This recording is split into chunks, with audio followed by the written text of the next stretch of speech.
Hello and welcome to Big Factions official YouTube channel. Big Faction consultancy private limited एक guide है आपकी e commerce की success journey में, जहां पर हम आपको हर एक स्टेप पर हेल्प करते हैं to grow more and more. चाहे आपने अपना e commerce business just start किया हो या ऑलरेडी एक प्रॉफिट मेकिंग में हो, we are here to help you.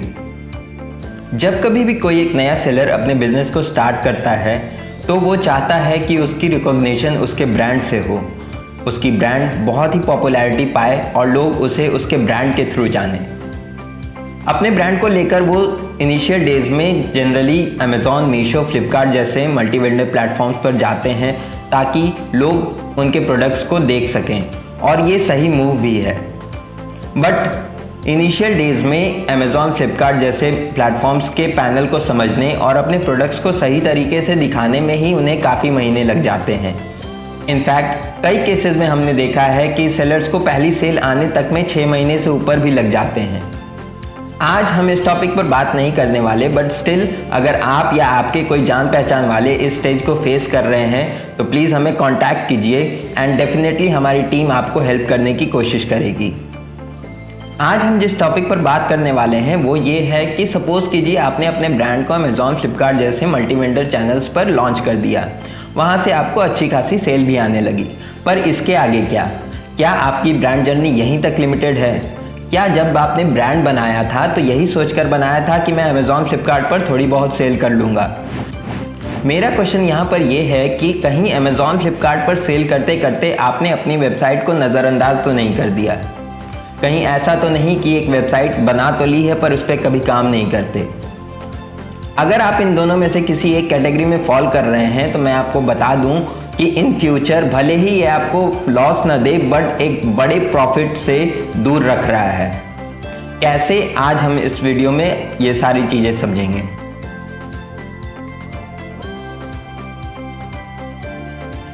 आज हम आपको 3 चीज़ें बताने जा रहे हैं जो कि आपको एक कॉम्पिटिटिव एडवांटेज दे सकता है अपने कॉम्पिटिटर्स से, अगर आपने अपनी वेबसाइट बना रखी है और उसे रेगुलरली मेंटेन करते हैं। साथ ही साथ आपकी वेबसाइट होने से आपको अमेज़ॉन, फ्लिपकार्ट जैसे चैनल्स पे भी अच्छी खासी सेल्स में इंप्रूवमेंट देखने को मिल सकती है।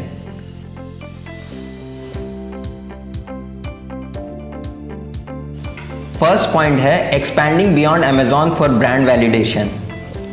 आजकल जब भी कभी हम शॉपिंग करते हैं, चाहे वो ऑफलाइन शॉपिंग ही क्यों ना कर रहे हों, एक ना एक बार उस प्रोडक्ट को हम ऑनलाइन चेक कर ही लेते हैं कि कहीं उसकी प्राइस वहाँ पर कम तो नहीं है या उस प्रोडक्ट के बारे में हमें ज़्यादा जानकारी चाहिए। तो इन केसेस में जब हम अमेज़ॉन, फ्लिपकार्ट या किसी भी उस तरह के मल्टी वेंडर चैनल पर अपने प्रोडक्ट्स को लिस्ट करते हैं तो वहाँ जो प्रेजेंटेशन है वो हमें उनके हिसाब से करनी होती है। पर अगर आपकी अपनी वेबसाइट है तो वो पूरी की पूरी तरह से आपके कंट्रोल में है। आप अपने प्रोडक्ट को जैसा चाहें वैसा दिखा सकते हैं और जिस तरह से चाहें उस तरह से हाईलाइट करके शोकेस कर सकते हैं। सपोज कीजिए किसी पर्सन ने आपके प्रोडक्ट को अमेज़ॉन पर देखा, वहाँ पे उसे बुलेट पॉइंट्स मिले, उसे डिस्क्रिप्शन मिली, उसे A+ भी मिला, पर उसे स्टिल कन्फ्यूजन है कि वो प्रोडक्ट वो खरीदे या ना खरीदे, उसे और इन्फॉर्मेशन चाहिए आपके प्रोडक्ट के बारे में। तो फिर वो कहाँ जाएगा? डेफिनेटली अगर आपकी एक वेबसाइट है जहाँ पर आपने उस प्रोडक्ट को लिस्ट करके रखा है तो वो वहाँ पर जाकर उसकी बाकी डिटेल्स चेक कर सकता है।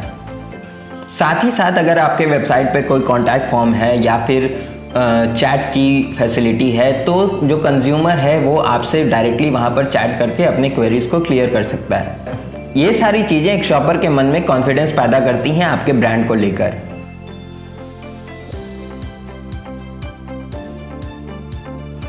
सेकेंड पॉइंट है expanding beyond Amazon for customer से एंगेजमेंट।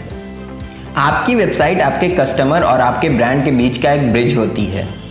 जब कभी भी आज के टाइम पे लोग कोई प्रोडक्ट खरीदते हैं तो जनरली लोग उसकी फ़ोटोज़, वीडियोज़ निकालकर सोशल मीडिया पर शेयर करते हैं।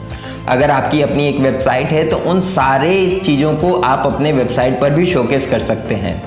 इन चीज़ों को अपने वेबसाइट पर शोकेस करने से जो कस्टमर्स आपके वेबसाइट को विजिट कर रहे हैं उनको आपके ऊपर फेथ बढ़ेगा। धीरे धीरे आपकी ब्रांड लोगों के नज़र में आने लगेगी।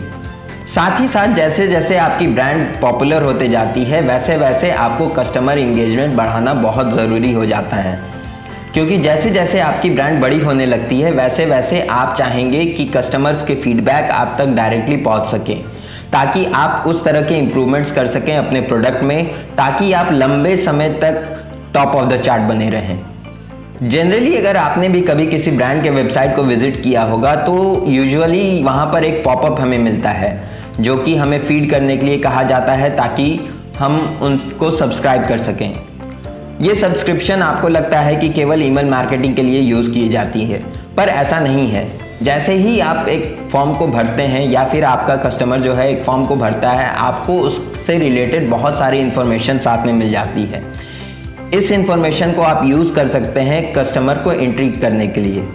उसकी बर्थ डेट आपको मिल सकती है, उसका लोकेशन आपको मिल सकता है, आप उससे रेगुलरली रीच आउट कर सकते हैं। कुछ नए ऑफर्स आए हों या फिर कोई नया प्रोडक्ट आपने लॉन्च किया हो तो उस कस्टमर को आप डायरेक्टली रीच कर सकते हैं शोकेस करने के लिए अपने प्रोडक्ट्स को।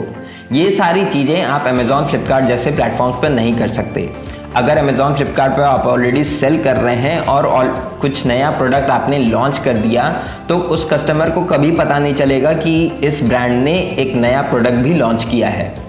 साथ ही साथ अमेज़ॉन फ्लिपकार्ट जैसे प्लेटफॉर्म पर जब आप सेल करते हैं तो आपको कस्टमर इन्फॉर्मेशन नहीं दी जाती, बट यही चीज़ अगर आप अपने वेबसाइट के थ्रू करेंगे तो आपको कस्टमर की सारी इन्फॉर्मेशन मिल सकती है। उनका फ़ोन नंबर मिल सकता है जिसके थ्रू आप व्हाट्सएप मार्केटिंग जैसी चीज़ें भी कर सकते हैं और उन्हें बता सकते हैं क्या चेंजेस आपने किए हैं, क्या नए प्रोडक्ट्स लाए हैं, क्या नए ऑफर्स आप ला रहे हैं उनके लिए।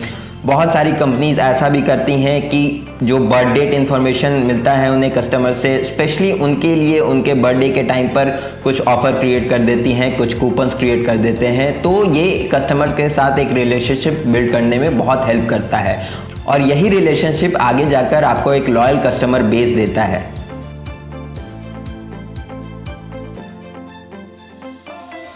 आते हैं तीसरे पॉइंट पर, expanding beyond Amazon for wholesale opportunities. Usually Amazon Flipkart जैसे प्लेटफॉर्म्स पर जो कंज्यूमर्स हैं वो 1 या 2 यूनिट खरीदते हैं। सपोज़ कीजिए आपका प्रोडक्ट बहुत ही अच्छा है, बहुत ही डिमांडिंग है और बहुत अच्छी क्वालिटी आपने मेंटेन करके रखी है। अब सपोज़ कीजिए कोई इंस्टीट्यूशन या फिर कोई कंपनी या फिर कोई वेंडर ही आपसे मल्टीपल प्रोडक्ट्स बल्क में लेना चाहता है, तो इस सिनेरियो में वो अमेज़ॉन से डेफिनेटली ऑर्डर नहीं करेगा।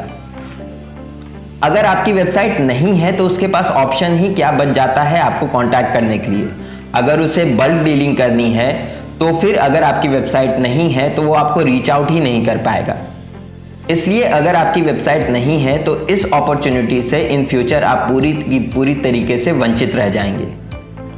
ये कुछ छोटे 2-3 पॉइंट्स हैं जो कि आपको एक बड़े ब्रांड में कन्वर्ट करने के लिए हेल्प कर सकते हैं।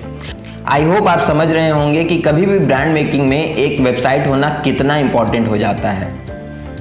इसलिए अगर आपकी एक वेबसाइट है तो प्लीज़ उसे मेंटेन रखिए, उसे रेगुलर अपडेट कीजिए और अगर आपके पास इन चीज़ों को करने का समय नहीं है तो आप हमें भी रीच आउट कर सकते हैं, हम भी ये सारी चीज़ें आपके बिहाफ पर मेंटेन कर देंगे। आप स्क्रीन पर आ रहे QR कोड को स्कैन कर सकते हैं, फॉर्म फिल कर सकते हैं और हमारे रिप्रेजेंटेटिव आपको रीच करेंगे और आपको सारे हमारे प्लान्स जो हैं वो एक्सप्लेन करेंगे, क्योंकि Big Faction is working with just one motive to make sellers grow more and more.